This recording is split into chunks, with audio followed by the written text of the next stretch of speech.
Čia yra koks dalykas, kad, reiškia, visi tie žmonės, reiškia, kurie, reiškia, su Eduardo Vaitkum nuo Tempirų, ar ten, reiškia, seniai jau, sakykime, taip įsijungęs, sąlyginai seniai.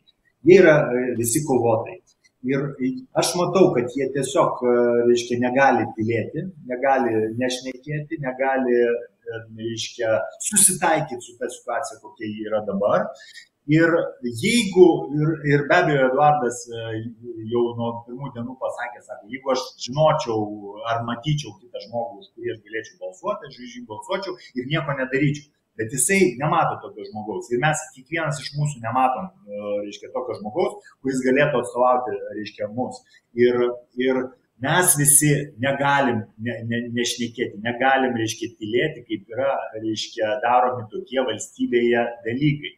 Ir mes dėl to ir dalyvaujame šitame. Mums, kiek aš žinau ir visa kita, visas ratas, reiškia, šeimos, kiekvieno iš mūsų, mus, reiškia, ragina neiti, neprasidėti, neiti į šituos dalykus, todėl kad jie automatiškai nori mus apsaugoti, nes žino, kad tai yra pavojus, taip pat nori apsisaugoti ir save, ir visą mūsų šeimą, bet mes negalim nieko nedaryti, mes negalim tylėti tiesiog.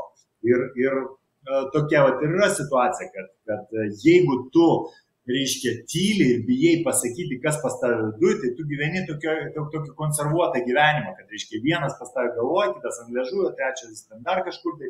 Ir tada tai nėra sveika visuomenė, kad, reiškia, čia Chruščiovo laikais buvo, kad virtuvėje, reiškia, sakykime, ta tikroji politika vyko, kad, reiškia, tik tai galėjai virtuvėje pasakyti kažkokią tiesą, gatvėje ir niekas ten nešnekėdavo. Tai aš manau, kad klausimas, ar dabar galim virtuvėje šnekėti. Todėl, kad mūsų antrosios pusės sako, neikit tenai, mes nenorim, kad jūs ten eitumėt.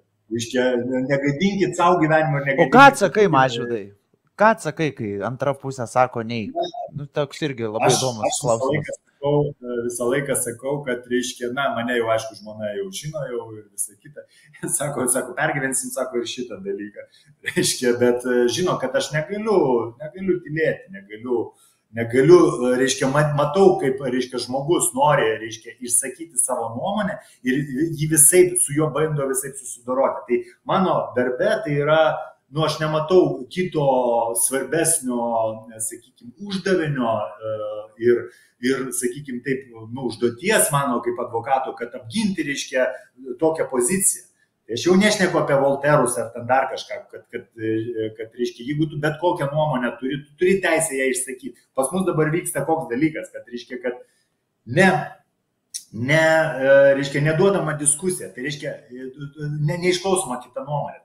Tai arba, reiškia, šita diskusija pradeda kažką tai gazdinti, jie nenori, kad būtų atskleista teisybė, jie patys kažką meluoja, jie yra suinteresuoti, todėl jie tavęs niekur nekviečia.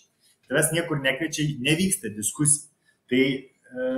Tai nėra teisingai. Ir mums reikia dabar atsimušinėti įvairius kaltinimus per vienintelę Phoenix TV. Mes daugiau neturim jokios kitos sklaidos.